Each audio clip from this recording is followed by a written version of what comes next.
Hi குட்டீஸ். இன்னைக்கு நான் உங்களுக்கு ஒரு சூப்பரான கதை சொல்ல போறேன். இது சிவபெருமான், கோபக்கார முனிவர் துருவாசர் அப்புறம் இந்திரனோட யானை ஐராவதம் பத்தின கதை. கேட்கலாமா? சிவபெருமானின் பொன்மலர். ஒருமுறை துருவாச முனிவர் சிவபெருமானை ரொம்ப பக்தியா கும்பிட்டுட்டு இருந்தாராம். அப்போ சிவபெருமானோட தலையிலிருந்து ரொம்ப நல்ல வாசனை வீசுற ஒரு தங்க தாமரை பூ முனிவரோட கையில வந்து விழுந்துச்சான்.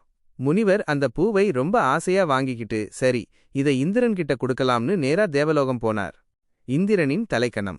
அப்போ இந்திரன் தன்னோட வெள்ளை யானையான ஐராவதம் மேல ஏறி ரொம்ப கெத்தா பவனி வந்துட்டு இருந்தான். முனிவர் அந்த தெய்வீக மலரை இந்திரன் கிட்ட கொடுத்தார்.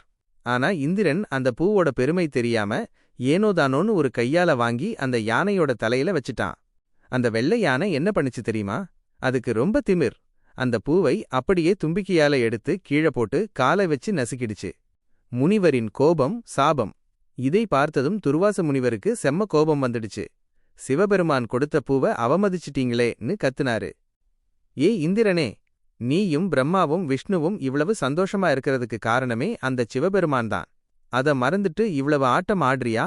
உன் கிரீடம் பாண்டிய மன்னனால உடையட்டும். இந்த திமிர் பிடிச்ச வெள்ளை யானை காட்டு யானையா பூலோகத்துல போய் அலையட்டும் அப்படின்னு சாபம் கொடுத்துட்டாரு. கடம்பவனமும் விடுதலையும். அவ்வளோதான்.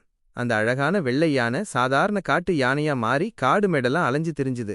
ரொம்ப நாளைக்கு அப்புறம் அந்த யானை மதுரை கடம்பவனத்துக்குள்ள நுழையுது. அங்க இருந்த ஒரு தாமரை குளத்துல குளிச்ச உடனே அதுக்கு பழைய நினைவுகள் எல்லாம் வந்துடுச்சு. முனிவரோட சாபம் முடிவுக்கு வர்ற நேரம் வந்ததால அந்த யானை அங்கு இருந்த சொக்கலிங்க பெருமானை சிவன் பார்த்துச்சு. உடனே தன் தும்பிக்கையால தண்ணி எடுத்துட்டு வந்து சாமிக்கு அபிஷேகம் பண்ணி தாமரப்பூக்களை வச்சு ரொம்ப அழகா பூஜை பண்ணுச்சு. அருள் புரிந்த சிவன்.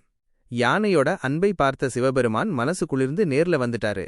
யானைக்கு சாப விமோசனம் கொடுத்து நீ மறுபடியும் தேவலோகத்துக்கே போய் இந்திரனுக்கு வாகனமாயிருன்னு ஆசிர்வதிச்சாரு. பாத்தீங்களா குட்டீஸ், சாமி கொடுத்த பொருளை நாம என்னைக்குமே மதிக்கணும். திமிர் பிடிச்சு ஆடுனா தண்டனை கண்டிப்பா கிடைக்கும். ஆனா தப்பை உணர்ந்து சாமி கிட்ட வேண்டிக்கிட்டா அவர் கண்டிப்பா மன்னிச்சு அருளுவார்.